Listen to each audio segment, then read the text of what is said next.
ನಮಸ್ಕಾರ ವೀಕ್ಷಕರೇ, ಜಾನಕಿ ಟಿವಿಯ ಸುದ್ದಿವಾಹಿನಿಗೆ ಸ್ವಾಗತ. ನಾನು ನಿಮ್ಮ ಎಂ ಮಹಾದೇವಸ್ವಾಮಿ. ಕನ್ನಡಿಗರ ಭುವನ ಸಂಗಾತಿ ಪತ್ರಿಕೆಯ 24ನೇ ವರ್ಷದ ಸಮಾರಂಭವನ್ನು ನಗರದ ಗೋವರ್ಧನ ಹೋಟೆಲ್ ಸಭಾಂಗಣದಲ್ಲಿ ಕಾರ್ಯಕ್ರಮವನ್ನು ನಡೆಸಲಾಯಿತು. ಬಳಿಕ ಗಣ್ಯರು ದೀಪ ಬೆಳಗಿಸುವುದರ ಮೂಲಕ ಕಾರ್ಯಕ್ರಮಕ್ಕೆ ಚಾಲನೆ ನೀಡಿದರು. ಶ್ರೀ ಜ್ಞಾನಪ್ರಕಾಶ ಸ್ವಾಮೀಜಿ ಅವರು ಕಾರ್ಯಕ್ರಮದಲ್ಲಿ ದಿವ್ಯ ಸಾನ್ನಿಧ್ಯವನ್ನು ವಹಿಸಿದ್ದರು. ಕಾರ್ಯಕ್ರಮದ ಅಧ್ಯಕ್ಷತೆಯನ್ನು ಕೊಳ್ಳೇಗಾಲ ವಿಧಾನಸಭಾ ಕ್ಷೇತ್ರದ ಶಾಸಕರಾದ ಎ.ಆರ್. ಕೃಷ್ಣಮೂರ್ತಿ ಅವರು ವಹಿಸಿದ್ದರು.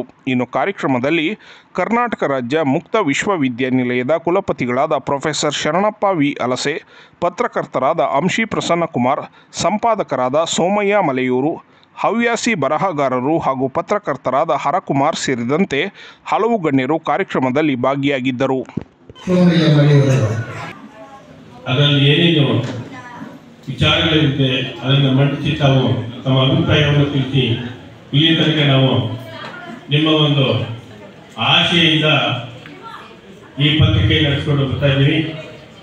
ಈ ಒಂದು ದೃಷ್ಟಿಯಿಂದ ಇವತ್ತು ಇದೇ ವೇದಿಕೆಯಲ್ಲಿ 24ನೇ ವರ್ಷದ ಕಾರ್ಯಕ್ರಮವನ್ನು ಹಮ್ಮಿಕೊಂಡು ಈ ಕಾರ್ಯಕ್ರಮಕ್ಕೆ ದಿವ್ಯ ಸಾನ್ನಿಧ್ಯವನ್ನು ವಹಿಸಿರುವಂತಹ ಶ್ರೀ ಜ್ಞಾನಪ್ರಕಾಶ ಸ್ವಾಮೀಜಿಯವರು, ಕ್ರೀಡಾಧ್ಯಕ್ಷರು, ಒಲ್ಲಿಂಗಿ ಪೆದ್ದಿಮಠ, ಗಾಂಧಿನಗರ, ಮೈಸೂರು ಇವರಿಗೆ ಭುವನ ಸಂಗಾತಿಯ ಪತ್ರಿಕೆ ವತಿಯಿಂದ ಆತ್ಮೀಯವಾದಂತಹ ಸ್ವಾಗತವನ್ನು ಕೊಡ್ತೇವೆ. ಹಾಗೂ ಕುಲಪತಿಗಳು, ಕರ್ನಾಟಕ ರಾಜ್ಯ ಮುಕ್ತ ವಿಶ್ವವಿದ್ಯಾನಿಲಯ ಮೈಸೂರು ಶ್ರೀ ಶರಣಪ್ಪ ವಿ. ಹಲಸೆ ಅವರು ಆಗಮಿಸಿದ್ದಾರೆ. ಇವರಿಗೆ ಆತ್ಮೀಯವಾದಂತಹ ಸ್ವಾಗತವನ್ನು. ಈ ಸಮಾರಂಭದ ಮಾನ್ಯ ಶಾಸಕರು, ಕೊಳ್ಳೇಗಾಲ ವಿಧಾನಸಭಾ ಕ್ಷೇತ್ರ ಜನಪ್ರಿಯ ಶಾಸಕರಾದಂತಹ ಎ.ಆರ್. ಕೃಷ್ಣಮೂರ್ತಿ ಅವರು ಸಹ ಆಗಮಿಸಿದ್ದಾರೆ. ಇವರಿಗೆ ಪತ್ರಿಕೆಯ ವತಿಯಿಂದ ಆತ್ಮೀಯವಾದಂತಹ ಸ್ವಾಗತ. ಹಾಗೂ ಈ ಒಂದು ಸಮಾರಂಭಕ್ಕೆ ನಮ್ಮವರೇ ಆನಂದರವರು ಸಹ ಆಗಮಿಸಿದ್ದಾರೆ. ಇವರಿಗೆ ಮತ್ತಲ್ಲದೆ ಸಹ ನೋಡ್ತಾ ಇದ್ದೀವಿ, ನಮ್ಮ ಒಂದು ಬರಹಗಳನ್ನು ಸಹ ಯಾವುದೇ ಒಂದು ಪತ್ರಿಕೆ ಕೊಟ್ಟರು ಸಹ ನನ್ನ ವಿಷಯವನ್ನ ಪರಿಪೂರ್ಣ ಆಗ್ತಾರಂತ ನನ್ನ ಅಣ್ಣವರ ಕಾರ್ಯನಿರ್ವಾಹಕ ಸಂಪಾದಕರು, ಕನ್ನಡಪ್ರಭ ಮೈಸೂರು ಶ್ರೀ ಅಂಶಿ ಪ್ರಸನ್ನವರು ಸಹ ಆಗಮಿಸಿದ್ದಾರೆ. ಮತ್ತೊಬ್ಬರಾದಂತಹ ಹವ್ಯಾಸಿ ಬರಹಗಾರರು ಹಾಗೂ ಪತ್ರಕರ್ತರಾದಂತಹ ಶ್ರೀ ಹರಕುಮಾರ್ ಅವರು ಸಹ ಮತ್ತೆ ಮುಖ್ಯ ಅತಿಥಿಗಳಾಗಿ ಆಗಮಿಸಬೇಕಾಯಿತು, ಬರಲಿಲ್ಲ. ಮತ್ತೆ ಮಾದೇವರು ಆಗಮಿಸಿದ್ದಾರೆ. ಅವರಿಗೆ ಆತ್ಮೀಯವಾದಂತಹ ಸ್ವಾಗತವನ್ನು ಕೊಡುತ್ತೇನೆ. ಪೂಜ್ಯ ಸ್ವಾಮೀಜಿಯವರು ಹೇಳ್ತಾ ಭುವನ ಸಂಗಾತಿ ಪ್ರಾರಂಭ ಮಾಡಿದ್ದಕ್ಕೆ ಏನೋ ಒಂದು ಕಾರಣ ಇದೆ. ಅವತ್ತು ಆ ಛಲವನ್ನು ತೊಟ್ಟದ್ರಿಂದ ಮಲ್ಲಿನಾಥ ಸ್ವಾಮಿಯವರು ಈ ಪತ್ರಿಕಾ ರಂಗಕ್ಕೆ ಬಂದರು. ಹಾಗೆ ನಾನು ಕೂಡ ಆಕಸ್ಮಿಕ ರಾಜಕೀಯ ಪ್ರವೇಶ. ನಾನೊಬ್ಬ I wanted to become officer, ಒಬ್ಬ ಅಧಿಕಾರಿ ಆಗಬೇಕು. ಬಸವಣ್ಣ ನನ್ನ ಕ್ಲಾಸ್ ನೋಟ್ ಹಿಂದೆ ಕೊಡ್ತಿಲ್ಲ. ಆದರೆ ವಿಧಿ ನೋಡಿ ಹೇಗೆ ಹೇಳ್ಕೊಬರ್ತೇವೆ. ನಮ್ಮ ತಂದೆಯವರು ಶ್ರೀ ಹೃದಯ ಕೊಳಗಾರರು ಜಯದೇವ ಆಸ್ಪತ್ರೆಯಲ್ಲಿ ಶ್ರೀಮಾನ್ ರಾಮಕೃಷ್ಣ ಹೆಗ್ಡೆಯವರು ಮುಖ್ಯಮಂತ್ರಿಗಳಾಗಿದ್ದಂಥವರು. ಮನೆ ಗುರುಪಾದ ಸ್ವಾಮಿಯವರು ನಮ್ಮ ತಂದೆಯ ಒಡನಾಡಿಗಳು. ಇಬ್ಬರು ನನ್ನನ್ನು ಆಸ್ಪತ್ರೆಗೆ ಕರೆಸ್ಕೊಂಡು, ನಮ್ಮ ತಂದೆ ವೆಂಟಿಲೇಟರ್ ಇದೆ. ಆ ಸಂದರ್ಭ ಆಚರಣೆ ನಮಗೆ ನಿಮ್ಮ ನಂತರ ಯಾರು ಕೂಡ ಅಭ್ಯರ್ಥಿಗಳು ಕಾಣ್ತಾ ಇಲ್ಲ, ನಿಮ್ಮ ಮಗನಿಗೆ ನಿಲ್ಲಿಸೋಣ ಅಂತಿದ್ದೀವಿ, ಅವ್ರು ಒಂದು ಮಾತು ಕೇಳಿ ಅಂತ. ಅವ್ರಿಗೆ ಮಾತನಾಡೋ ಪರಿಸ್ಥಿತಿ ಇರಲಿಲ್ಲ ತಂದೆಯವರು. ಜೀವ ಹೃದಯಕ್ಕಾಗಿ ICU ಡಿಸ್ಬಸ್ ಮಾಡಿ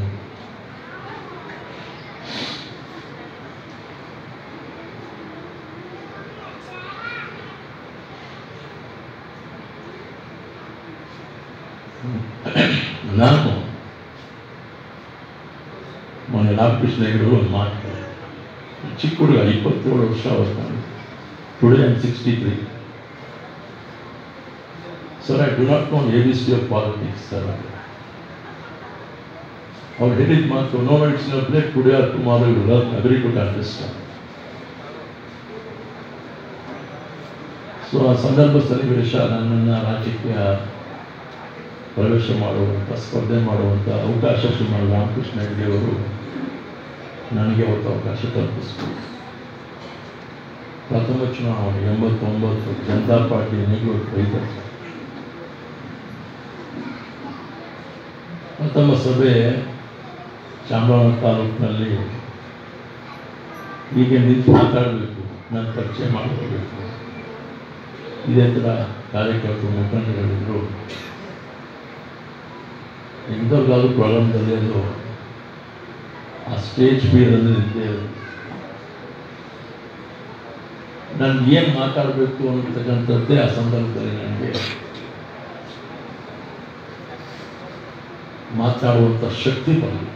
ಬಟ್ ಸ್ಟಿಲ್ ನಾನು ತಿಳಿದಂಥ ಮಾತನಾಡಿದೆ. I was made to contest. ನಾನು ರಾಷ್ಟ್ರೀಯ ಎಲೆಕ್ಷನ್ ಪ್ರಥಮ ಚುನಾವಣೆ. ಹೀಗೆ ರಾಜಕೀಯವಾಗಿ ನಾನು ನಡೆದು ಬಂದ 94-99 ನನ್ನನ್ನು ಜನ ಆಯ್ಕೆ ಮಾಡಿದ್ರು. ಒಂದೊಂದು ಚುನಾವಣೆ ಒಂದೊಂದು ಪಕ್ಷ ಒಂದೊಂದು ಚಿಹ್ನೆ ಸರ್. ನಾನು ನೇತೃತ್ವ ರೈತ, ಚಕ್ರ, ಬಾಣ, ಆಮೇಲೆ ತೆನೆವತ್ತು ರೈತ ಮೇಲೆ. ಬಟ್ 2 ಅವಧಿ ನಾನು ಚುನಾವಣೆಯಲ್ಲಿ ಶಾಸಕನಾಗಿ ಜನರ ಸೇವೆಯನ್ನು ಮಾಡಿದೆ.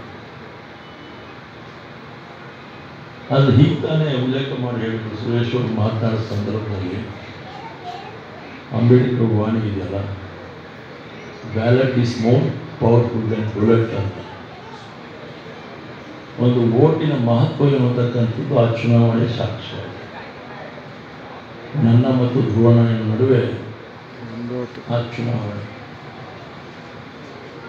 I lost by 1 vote. ನಾನು ತಗೊಂಡಿದ್ದು 1 ಪಕ್ಷದ ಓಟು, ಅವ್ರು ತಗೊಂಡಿದ್ದು 2 ಪಕ್ಷದ ಓಟು. ಅದನ್ನು ವಿವರ ಮಾಡೋಕ್ಕೆ ಹೋಗೋದು. ವ್ಯವಸ್ಥೆ ನನ್ನನ್ನು ಸೋಲಕ್ಕೆ ಕಾರಣ. 19 ವರ್ಷದ ರಾಜಕೀಯ ವನವಾಸ. ನಾನು ನಮ್ಮ ತಂದೆ ಆಗಲಿ ನಾವಾಗಲಿ ಹಣದ ಮೇಲೆ ರಾಜಕೀಯ ಮಾಡಿಲ್ಲ, ವಿಶ್ವಾಸ ಮೇಲೆ ರಾಜಕೀಯ ಮಾಡಬೇಕು ಅಂತವ್ರು. ನಾನು ಸೋತ ಸಂದರ್ಭದಲ್ಲೂ ಕೂಡ ಜನ ನನ್ನ ಮೇಲೆ ವಿಶ್ವಾಸ ಇಟ್ಟು ತಂದೆ ಮೇಲೆ ಗೌರವಕ್ಕೆ 50,000 ಹೆಚ್ಚು ಮತಗಳನ್ನು ಕೊಡ್ತಾರೆ. ಆ 50,000 ಜನರಿಗೋಸ್ಕರ ನಾನು ರಾಜಕೀಯದಲ್ಲಿ ಮುಂದುವರೆದು. Even though I lost 4 assembly, 2 parliament, I continued contesting. ಕ್ಷೇತ್ರ ಪುನಃ ಕೈಬಿಟ್ಟು, ಬಟ್ ಮತ್ತೆ ಹೊಸ ಕ್ಷೇತ್ರ ಪ್ರಯತ್ನ ಪಟ್ಟು ಸೋತು. ಆಫ್ಟರ್ ಗ್ಯಾಪ್ ಆಫ್ 19 years ಈ ಬಾರಿ ಪರಮ ಪೂಜ್ಯ ಸ್ವಾಮೀಜಿಯವರು ಇಲ್ಲಿ ಸಾಕ್ಷಿ ಇದ್ದಾರೆ. ಅವರು ಇಡೀ ಕೊಳ್ಳೇಗಾಲ ಕ್ಷೇತ್ರನೇ ಇದೆ, ರಾಜ್ಯದ ಸುತ್ತಲೂ ಕೂಡ ಇವತ್ತು ಸಾಮಾಜಿಕ ನೆಲೆಗಟ್ಟಿನ ಆಧಾರದ ಮೇಲೆ ಸರ್ಕಾರವನ್ನು ತರಬೇಕು ಅಂತಕ್ಕಂಥ ಒಂದು ನಿಲುವನ್ನು ತಾಳಿ ಇವತ್ತು ನನ್ನ ಗೆಲುವು 1 vote ಸೋತಿರ್ತಕ್ಕಂಥ ಈ AR ಕೃಷ್ಣಮೂರ್ತಿಯನ್ನು 1,08,363 ಮತಗಳನ್ನು ಈಗಾಗಲೇ ಸವಿಸ್ತಾರವಾಗಿ ಹೇಳಿದ್ದಾರೆ. ನಾವು ಯಾವಾಗಲೂ ವಾಸ್ತವ ಸ್ಥಿತಿಯನ್ನ ಬರೀಬೇಕು. ನಾವು ಆಕ್ಚುಲಿ ಪತ್ರಿಕೆಗಳನ್ನ ತಿರುಚಿ ಬರೀತಾ ಇದ್ದಾರೆ. ವಾಸ್ತವ ಸ್ಥಿತಿಯನ್ನ ನೋಡಿ, ಕಣ್ಣಿಂದ ನೋಡಿ, ಕಿವಿಯಿಂದ ಕೇಳಿ, ಆತ್ಮ से देखना, कानों से सुनना, फिर भी जरा समर्थन ಅಂತ. ಹೀಗಾಗಿ ಅವರೆಲ್ಲರೂ ಪತ್ರಿಕೆಗಳನ್ನ ಬರೆಯುವವರು ಬಹಳ ಎಲ್ಲಾ ಕಡೆ ಕಣ್ಣನ್ನ ಇಟ್ಟು ಎಲ್ಲಾ ರೀತಿಯಲ್ಲ ಮಾಹಿತಿಯನ್ನ ಪಡೆದುಕೊಂಡು ಪತ್ರಿಕೆಯಲ್ಲಿ ಪ್ರಿಂಟ್ ಮಾಡಿದ್ರೆ ಬೆಟರ್ ಅಂತ ಅನಿಸ್ತದೆ. ಯಾಕಂದ್ರೆ ನಾವು ಪ್ರಿಂಟ್ ಮಾಡಿದ ತಕ್ಷಣ ಬೇರೆ ಬೇರೆ ವಿಷಯಗಳನ್ನ ಆಗ್ತವೆ. ಹೀಗಾಗಿ ಪ್ರಿಂಟ್ ಮಾಡೋದ್ರೊಳಗಾಗಿ ನಾವು ಎಲ್ಲವನ್ನ ಅವಲೋಕನೆ ಮಾಡಿಕೊಂಡು ಪ್ರಿಂಟ್ ಮಾಡ್ಬೇಕಂತ ನನ್ನ ಅನಿಸಿಕೆ. ಹೀಗಾಗಿ ಪತ್ರಿಕೆಗಳು ಬಹಳ ಜವಾಬ್ದಾರಿ. ಯಾಕಂದ್ರೆ ಸಮಾಜದಲ್ಲಿ ಅಂಕುಡೊಂಕುಗಳನ್ನ ತಿದ್ದು ಅವರ ಕೆಲಸ ಆದ್ರೂ ಅವರು ವಾಸ್ತವ ಸ್ಥಿತಿಯನ್ನ ಬರೀಬೇಕು ಅಂತ ನನ್ಗೆ ಅನಿಸ್ತದೆ. ಹೀಗಾಗಿ ಪತ್ರಿಕೆಗಳಲ್ಲಿ ನಾನು ಬಹಳ ವರ್ಷಗಳ ಹಿಂದೆ ಕನ್ನಡ ಪ್ರಭಾವ ಲೇಖನಗಳನ್ನು ಓದ್ತಾ ಇದ್ದೀನಿ. ಯಾಕಂದ್ರೆ ಕನ್ನಡ ಪ್ರಭಾವ ಲೇಖನಗಳನ್ನ ಬಹಳ ಚೆನ್ನಾಗಿ ಕೊಡ್ತಾರೆ. ನಾನು ಅಲ್ಲಿ ದಾವಣಗೆರೆ ವಿಶ್ವವಿದ್ಯಾಲಯ ಕುಲಪತಿ ಆಗಿದ್ದಾಗ ಒಂದು ಆರ್ಟಿಕಲ್ ಬಂದಿತ್ತು. ಅದು ಅಂಬೇಡ್ಕರ್ ಅವರ ಬಗ್ಗೆ ತಮಗೆಲ್ಲ ಗೊತ್ತಿರಬಹುದು. ಅದು ರಿಪೀಟೆಡ್ಲಿ 5-6 ಸಲ ಹಾಕಿದ್ದಾರೆ. ನಾವು 2009ರಲ್ಲಿ ಹಾಕಿದ್ರು, 2016ರಲ್ಲಿ ಹಾಕಿದ್ರು ಮತ್ತು 2000ರಲ್ಲೂ ಇದೆ. ಕನ್ನಡಪ್ರಭದಲ್ಲಿ ಇದೆ. ಏನಂತಂದ್ರೆ ರತ್ನಗಿರಿಯಲ್ಲಿ ಅವ್ರು ಏನ್ ಮಾಡ್ತಾ ಇದ್ರು ಅಂದ್ರೆ ಜಾಬ್ ಮಾಡ್ತಾ ಇದ್ರು. ಅವರಿಗೆ ಬಾಂಬೆ ಪ್ರಾಂತ ಇತ್ತು. ಅವಾಗ ಪ್ರಾಂತಗಳಿದ್ದು ತಮ್ಗೆಲ್ಲ ಗೊತ್ತಿರಬಹುದು. ಬ್ರಿಟಿಷ್ ಸರ್ಕಾರದಲ್ಲಿ 4 ಪ್ರಾಂತಗಳಿದ್ದು, 4 ಪ್ರಾಂತಗಳಲ್ಲಿ ಬಾಂಬೆ ಪ್ರಾಂತ ಬಂದಿತ್ತು. ಬಾಂಬೆ ಪ್ರಾಂತ ಅವರಿಗೆ ಏನು ಲಾ ಕಾಲೇಜ್ ಲೆಕ್ಚರ್ ಆಗ್ಬೇಕಂತ ಆಶೆ ಇರ್ತದೆ. ಕನ್ನಡಪ್ರಭ ಇಷ್ಟು ಸವಿಸ್ತಾರವಾಗಿ ಬಂದಿದ್ರು. ಲಾ ಕಾಲೇಜ್ ಲೆಕ್ಚರ್ ಬರೋಡಾದಿಂದ ಅವರು ಬಾಂಬೆಗೆ ಬರ್ತಾರೆ. ಇಲ್ಲಿ ಸಿದ್ದಪ್ಪ ಕಂಬಳಿ ಅಂತ ಒಬ್ಬರು ಲಾ ಮಿನಿಸ್ಟರ್ ಇರ್ತಾರೆ.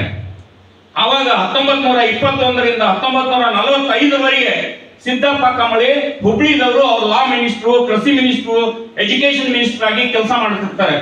ಅವಾಗ ಬ್ರಿಟಿಷ್ ಸರ್ಕಾರ ಅವರ ದಕ್ಷ ಆಡಳಿತವನ್ನು ನೋಡಿಕೊಂಡು ಅವರಿಗೆ ಸರ್ ಅಂತ ಬಿರುದು ಕೊಟ್ಟಿರ್ತದೆ.